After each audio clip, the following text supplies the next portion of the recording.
ឡើងមើលអ្នកគ្រូសួរអញ្ចឹងគេថានៅក្នុងការរត់បណ្ដាក់មួយ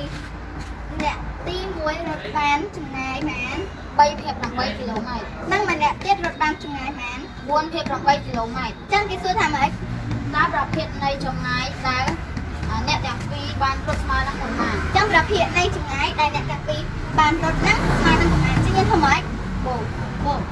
អីយក3.8បូក4.8ត្រឹមត្រូវទេនិយាយជាអក្សរយកចម្ងាយផ្លូវដែលអ្នកទី1រត់បានបូកនឹងចម្ងាយផ្លូវដែលអ្នកទៀតរត់បានត្រឹមត្រូវចំណុចទំព័រទី72ទី4តើអ្នកគេឡើងអានទីខជានៅវិទ្យាថ្នាក់ទី5ចំណុចទំព័រទី72ទី4នៅក្នុងការរត់បណ្ដាក់មួយ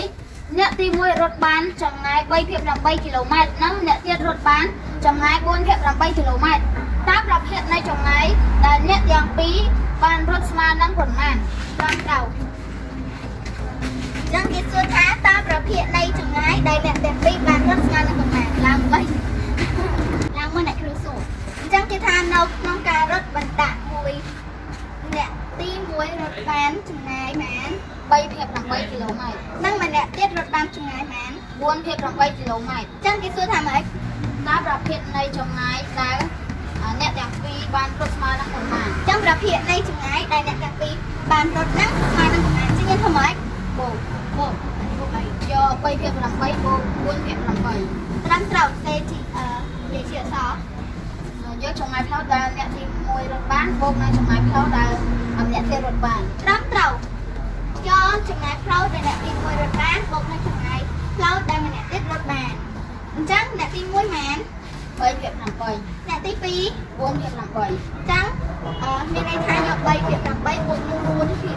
8តោះអញ្ចឹងបើសំណួរគេសួរថាតើប្រភេទនៃចម្ងាយដែលអ្នកទាំងពីរបានរត់ស្មើនឹងប៉ុន្មានអញ្ចឹងយើងរកប្រភេទតាម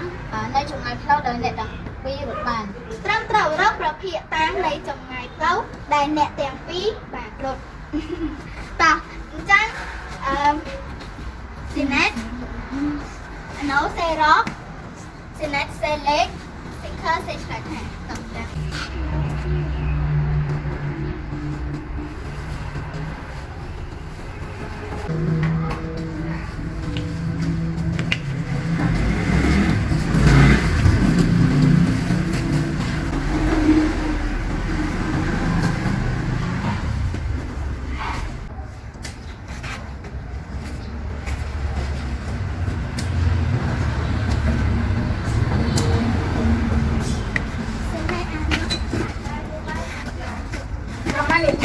ឆ្លើយរកប្រភេទតាំងថ្ងៃចម្ងាយដែលអ្នកទាំងពីរបានរត់យក3.8បូក4.8ស្មើ7.8គីឡូម៉ែត្រឆ្លើយថាប្រភេទតាំងថ្ងៃចម្ងាយដែលអ្នកទាំងពីរបានរត់គឺ7.8គីឡូម៉ែត្រចំប្រភេទតាំងថ្ងៃចម្ងាយដែលអ្នកទាំងពីរបានរត់គឺ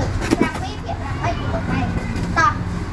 អញ្ចឹងសំណួររបស់យើងគឺយើងរកឃើញចម្លើយអស់ហើយយើងចេះតែ